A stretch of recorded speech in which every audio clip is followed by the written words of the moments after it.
샬롬 최재영 목사입니다. 오늘 하루도 말씀으로 또 시작하는 하루가 되기를 바랍니다. 오늘의 말씀 같이 읽도록 하겠습니다. 창세기 12장 7절에서 10절입니다. 여호와께서 아브라함에게 나타나 이르시되 내가 이 땅을 내 자손에게 주리라 하신지라. 자기에게 나타나신 여호와께 그가 그곳에서 제단을 쌓고 거기서 베델 동쪽 산으로 옮겨 장막을 치니 서쪽은 베델이요 동쪽은 아이라. 그가 그곳에서 여호와께 제단을 쌓고 여호와의 이름을 부르더니 점점 남방으로 옮겨갔더라. 그 땅에 기근이 들었으므로 아브라함이 애굽에 거류하려고 그리로 내려갔으니 이는 그 땅에 기근이 심하였음이라. 아멘. 하나님께서 아브라함에게 복을 주시겠다라고 약속을 하셨습니다. 또 그 약속의 말씀을 따라간 아브라함입니다. 7절을 보면 하나님은 아브라함에게 다시 이 땅을 내 자손에게 주겠다라고 그렇게 약속해 주십니다. 그리고 아브라함은 점점 가나안 땅을 향해서 가고 있고 또 그 약속의 말씀에 아브라함이 화답하는 의미로 그 자리에 제단을 쌓고 하나님 앞에 예배를 드리는 모습을 볼 수가 있습니다. 확실한 주님의 말씀을 들었고 또 예배도 드렸죠. 모든 것이 완벽해 보입니다. 이제 그 다음에 자연스럽게 이어질 사건은 뭡니까? 그 하나님의 말씀대로 가나안 땅에 들어선 아브라함이 하나님이 축복하시는 그런 많은 사건들을 또 경험하게 되고 만나는 것, 그것이 굉장히 자연스러운 그 이야기의 진행이 아니겠습니까? 근데 10절부터는 갑자기 분위기가 반전되는 걸 볼 수가 있습니다. 10절 말씀 보니까 그 땅에 기근이 들었으므로 아브라함이 애굽에 거류하려고 그리로 내려갔으니 이는 그 땅에 기근이 심하였음이라. 그렇게 축복을 받고 떠난 아브라함이지만은 가나안 땅에 들어서자마자 아브라함이 처음 만난 거는 바로 기근이었습니다. 근데 그냥 기근도 아니죠. 바로 심한 그런 기근이었습니다. 여러분, 우리가 한번 생각해 보기 원합니다. 아브라함이 하나님의 음성을 잘못 들은 게 절대 아니죠. 너무나 정확하고 분명하게 들었고 또 말씀과 약속을 받았습니다. 그것에 대한 확증으로 또 아브라함은 하나님 앞에 예배를 드렸습니다. 하나님의 말씀을 따라왔고 순종했고 축복하신다라고 약속해 주셨는데도 불구하고 왜 아브라함은 기근을 만나게 된 것일까요? 저도 가끔 뭐 그럴 때가 있습니다. 주일 예배 너무나 잘 드렸는데 오늘 예배 너무 은혜스러웠다. 오늘 또 이 예배를 통해서 정말 하나님이 축복해 주시고 이제 한 주간 동안 하나님의 놀라운 역사들이 막 펼쳐질 것 같은데 다음 날부터 정말로 말도 안 되게 이 곤란한 일들이 생기는 경우를 많이 보게 됩니다. 근데 뭐 단편적인 얘기지만은 우리도 신앙생활을 하면서 우리가 가장 당황할 때가 언제냐면 난 정말 열심히 신앙생활 했다고 생각하는데 환난과 역경과 고난을 만날 때입니다. 또 많은 사람들이 시험에 들고 신앙을 잃어버릴 때도 언제냐면 바로 이런 때죠. 나 정말 하나님 앞에 열심히 했는데 왜 내 삶에 기근이 찾아옵니까? 하나님 열심히 믿었는데 왜 이런 일이 생기고 이런 어려움이 생기고 이런 고난에 빠지게 될까? 그때 참 우리가 당황스럽고 때로는 시험에 들기도 하는 것 같습니다.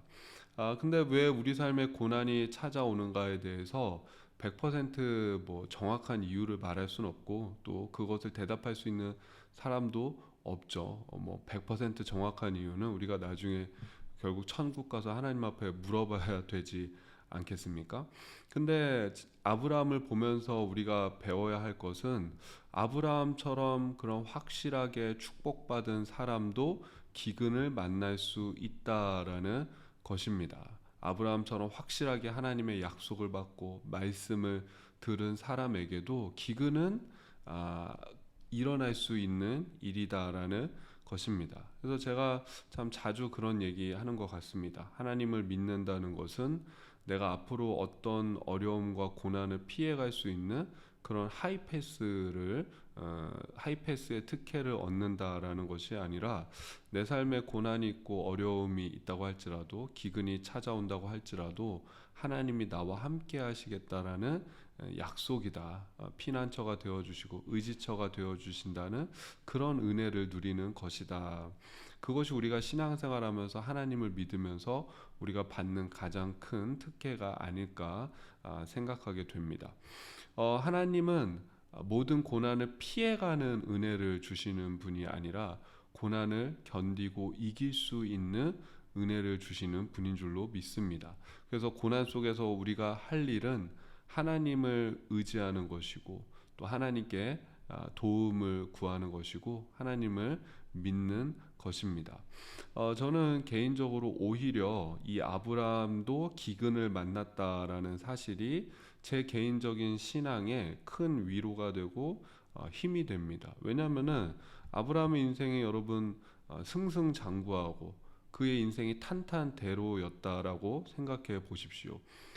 제 삶은 실제로 그렇지 않았거든요. 내가 하나님을 믿은 후에도 참 뭐 저 나름대로이겠지만은 저보다 더 큰 어려움과 고난을 겪으신 분들이 물론 많이 계시겠지만은 나름대로 여러 가지 일들이 있었습니다. 뭐 실망하게 된 경우도 있고 낙심하게 된 경우도 있고 또 나름의 어려움들을 많이 겪는 것을 보면서 어떻게 보면 아브라함이 탄탄대로 승승장구하는 인생만 살았다면 야 저렇게 부름을 받은 사람은 항상 모든 일이 잘 되는구나. 저렇게 하나님이 선택한 사람은 항상 저렇게 좋은 일만 있구나. 그것만 있다고 생각한다면 제가 오히려 시험 들지 않았을까. 하나님이 나를 정말 선택하신 게 맞나? 이 길이 맞는 건가? 하나님이 나를 부르신 것이 맞나? 하나님이 나를 사랑하는 것이 맞나? 라고 오히려 제 안에 의심이 생겼을 수도 있을 것 같습니다. 그러나 그렇게 확실한 부름을 받은 아브람도 기근을 만나고 어려움을 만났다라는 것을 보고 내 삶에서 일어나는 그런 어려움과 고난들에 실망하지 않게 되는 것이죠. 그래 아브람도 이런 일을 겪었는데 아브람도 기근을 만났는데 나도 기근 만날 수 있다. 그러나 그 기근 속에서 하나님의 아브람과 함께 하셨던 것처럼 내 어떤 상황과 상관없이 하나님은 나와 함께 계신다라는 그런 믿음을 가질 수가 있는 것이죠. 여러분 성경의 모든 인물들을 보십시오. 그 고난이 없던 인물들이 없죠. 그 인물들의 위대함은 고난이 없었던 것이 아니라 그 고난 속에서도 하나님을 잃지 않고 끝까지 자기들의 믿음을 지킨 것. 그게 성경 속의 인물들의 위대함이다라고 할 수 있는 것이죠. 또 감사한 것은 우리가 그것에 시험 들고 넘어진다고 하더라도 하나님께서는 다시 일으켜 주신다라는 믿음이 있기 때문입니다. 어떻게 됩니까? 아브라함이 기근이 찾아오니까는 기도하지 않죠, 사실은. 이집트로 바로 찾아가게 되고, 왜냐하면은 이집트는 도시화가 된 곳이기 때문에 이 뭐 주변에 기근이 있어도 그 이집트에선 살 수 있거든요. 그래서 거기서 내려가는 걸 볼 수 있고 또 거기서 자기 아내를 바로 왕에게 넘겨주는 그런 큰 실수를 하게 됩니다. 근데 하나님께서 아브라함의 삶에 다시 개입하셔서 오히려 그 사건이 전화위복의 사건이 되게 하시는 걸 볼 수가 있습니다.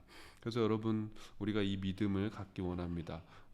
오늘도 우리 삶에 기근이 찾아오는 것에 대해서 여러분 당황하지 않기를 바라고 그것이 하나님을 더욱 바라볼 수 있는 기회가 되기를 바랍니다. 또 때로는 우리가 시험 들어서 넘어진다고 할지라도 우리를 다시 일으켜 주시는 그 주님의 선하심을 또 의지하는 그런 하루가 되기를 주님의 이름으로 축복합니다.